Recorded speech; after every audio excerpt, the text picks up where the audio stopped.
नमस्कार दोस्तों, मैं डॉक्टर सुधा और आज बात करेंगे न्यूमरोलॉजी के बारे में। दोस्तों, आज का जो टॉपिक है वो है समलैंगिक लोगों के बारे में, होमोसेक्सुअल लोगों के बारे में। सबसे पहले इसका कारण क्या है? तो इसका कारण जानने के लिए मैंने वैदिक ज्योतिष की जो है मदद ली है इसमें, क्योंकि किसी भी व्यक्ति का जो जन्म है वो बहुत महत्वपूर्ण होता है। वो समय, वो ग्रह नक्षत्रों की दशा क्या है, उस जन्म के समय किस तरह के ग्रह नक्षत्र जो हैं उनकी क्या दशा रही और वो किस किस स्थान पे रहे। तो जो इसका कारण मुझे मिला है वो वैदिक ज्योतिष के अंतर्गत ही मिला है, जिसकी 4 वजह वहाँ बताई गई हैं। नंबर 1 जो है, किसी कन्या के जन्म के समय जब पुरुष राशियों में पुरुष ग्रहों का जो वहाँ पर होना, और इसी तरह किसी लड़के का अगर जन्म होता है तो वहाँ स्त्री राशियों में पुरुष ग्रह का अधिक, मतलब पुरुष ग्रहों का वहाँ पर अधिक होना। तीसरा कारण है चंद्रमा का संबंध भी जो है स्त्री ग्रहों के साथ होना। और जो चौथा कारण हमारे वैदिक ज्योतिष में बताया गया है कि जो शनि की दृष्टि है वो भी चंद्रमा और पुरुष ग्रह पे अगर उस वक्त होती है तो भी ये जो आप समझ लीजिए एक नेचर है, समलैंगिकता का जो नेचर है, होमोसेक्सुअलिटी जो है, जो आपकी पर्सनैलिटी के अंदर एक डेवलप होती है, वो ये कारण होता है किसी भी बच्चे का जो जीवन परिवर्तन बिल्कुल हो जाता है। विज्ञान की भाषा में इसे हार्मोन डिसबैलेंस भी कहते हैं कि मेल और फीमेल हार्मोन्स का जो एक डिसबैलेंस अगर किसी की बॉडी में होता है तो भी एक ये जो नेचर है बच्चों के अंदर वो डेवलप हो जाता है। तो दोस्तों, ये था कारण, समलैंगिकता का कारण, होमोसेक्सुअल किसी के होने का जो आपके जन्म से जुड़ा जो कारण है वो ये कारण था। अब इसका निवारण क्या है? वैसे तो हम ये मानते हैं कि जन्म के साथ जो चीज़ आपको मिली है उसका होना नियति होती है। किसी का भी नेचर किस तरीके का हो जाए ये नियति के ही अनुसार चलता है। लेकिन न्यूमरोलॉजी एक ऐसी चीज़ है, एक ऐसा विज्ञान है दोस्तों, जिसमें हम फेरबदल करके कहीं ना कहीं किसी भी आपकी पर्सनैलिटी में आए चेंज को या आपके जीवन में चल रही घटनाओं को एक न्यूमरोलॉजी है जिसके द्वारा जो है हम जो है उसको थोड़ा सा बदल सकते हैं या बदलने की हम लोग कोशिश कर सकते हैं।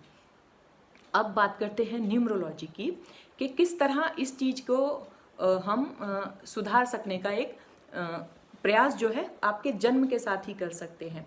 क्योंकि अगर आप इस चीज़ को लेके बड़े हो गए तो आगे जाके इस चीज़ का जो संभलना है वो बिल्कुल असंभव चीज़ है। और फिर किसी के जीवन की जो नियति बन गई है उसको बदलना या उसको कहते हैं कि फोर्सफुली अगर हम उस चीज़ को कुछ करते हैं तो वो नैतिकता नहीं है, वो कहीं भी ठीक नहीं है। एक इंसान ने अपना जीवन जीने का जो भी निर्णय अपने लिए लिया है वो हमें उसका हमेशा सम्मान करना चाहिए।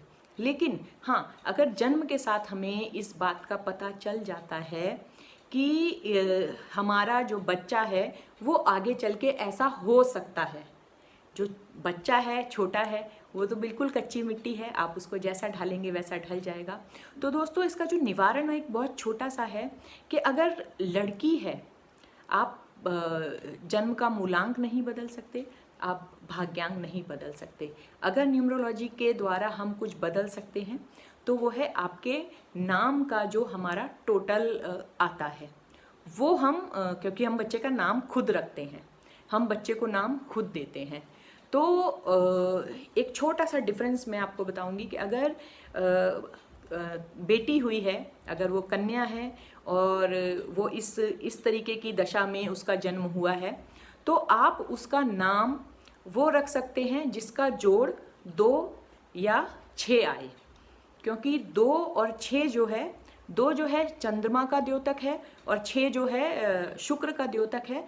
ये दोनों हमारे स्त्री ग्रह हैं, फीमेल प्लैनेट्स हम इनको बोलते हैं।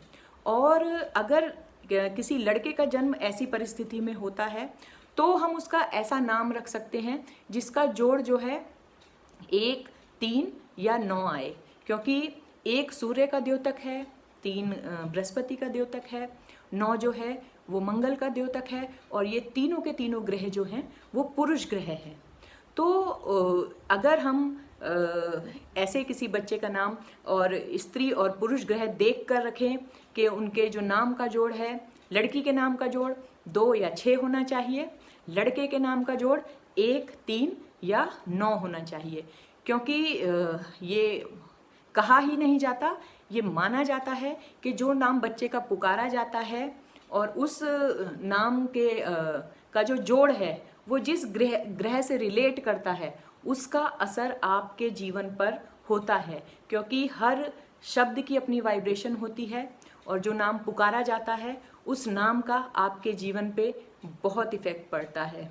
तो दोस्तों, ये एक मेरा छोटा सा प्रयास था कि अगर कभी भी किसी बच्चे का जन्म होता है और वो जन्म ऐसी किसी भी घड़ी किसी भी दशा में हुआ है कि आगे चल के आपको लगता है कि बच्चे को दिक्कतें आएंगी, तो आप उसके नाम पर ध्यान देकर इस चीज़ से उसको बचा सकते हैं और खुद को भी बचा सकते हैं।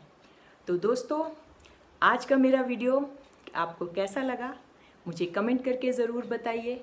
वीडियो को लाइक कीजिए, शेयर कीजिए, मेरे चैनल को सब्सक्राइब कीजिए। चैनल का नाम मत भूलिए, सुधा रेकी। और यहीं पर आज इस वीडियो को मैं ख़त्म करती हूँ। फिर अगले वीडियो में मिलूँगी एक नए टॉपिक के साथ। तब तक के लिए नमस्कार, धन्यवाद।